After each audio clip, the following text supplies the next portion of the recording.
एक छोटा सा गांव था। उस गांव में ज्यादातर लोग बहुत गरीब थे। न किसी के पास अच्छा घर था और न ही खाने के लिए ठीक से खाना। कुछ लोग छोटी मोटी दुकान चलाता था और कोई दिन भर मेहनत करके बस 2 वक्त की रोटी कमा पाता था। उस गांव के पास एक बहुत बड़ी फैक्ट्री थी। उस फैक्ट्री में गांव के लगभग सारे गरीब लोग काम करते थे। फैक्ट्री का मालिक था रंगा सेठ। रंगा सेठ बहुत ही लालची और निर्दयी आदमी था। उसके लिए मजदूर इंसान नहीं थे। वह उन्हें सिर्फ काम करने वाली मशीन समझता था। वह सुबह से लेकर रात तक मजदूरों से काम करवाता था। मजदूर चुपचाप सब सह लेते थे, क्योंकि अगर किसी ने ज्यादा बोला तो रंगा सेठ तुरंत उसे काम से निकाल देता। इसलिए सब लोग डर के मारे चुप रहते थे और अपना काम करते जाते थे। उसी गांव में एक लड़का रहता था। उसका नाम था राइस्टार। राइस्टार भी उसी फैक्ट्री में काम करता था। उसने बचपन से अपने पिता को भी वहीं फैक्ट्री में काम करते देखा था। हर सुबह दोनों बाप बेटे उठते और फिर साथ ही काम पर निकल जाते। फैक्ट्री में दोनों मिलकर खुशी खुशी काम करते थे। लेकिन एक दिन फैक्ट्री में बहुत तेज गर्मी थी। मजदूर लगातार काम कर रहे थे। राइस्टार के पिता को बहुत गर्मी लगी, इसलिए वह थकर थोड़ी देर के लिए बैठ गए और हवा खाने लगे। तभी वहां रंगा सेठ आ गया। जैसे ही उसने देखा कि राइस्टार के पिता आराम कर रहे हैं,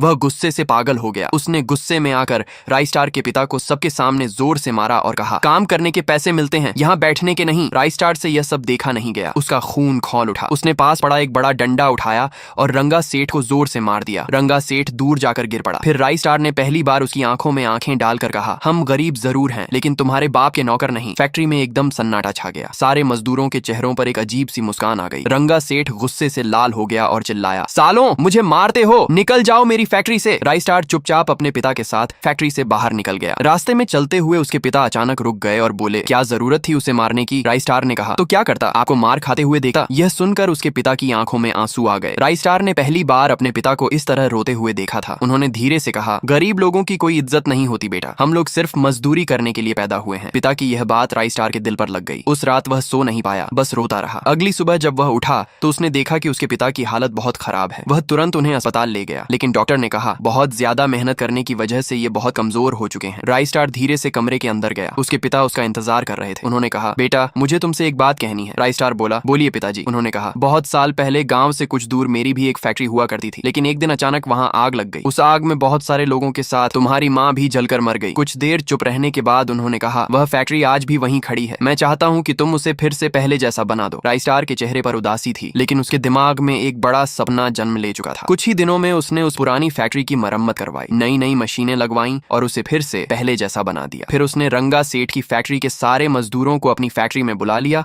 और सबको अच्छी तनख्वाह दी। धीरे धीरे राइस्टार की फैक्ट्री बहुत बड़ी और मशहूर हो गई। अब राइस्टार के पास सब कुछ था, पैसा, इज्जत और एक बड़ी फैक्ट्री। लेकिन वही रंगा सेठ अब गरीब हो चुका था।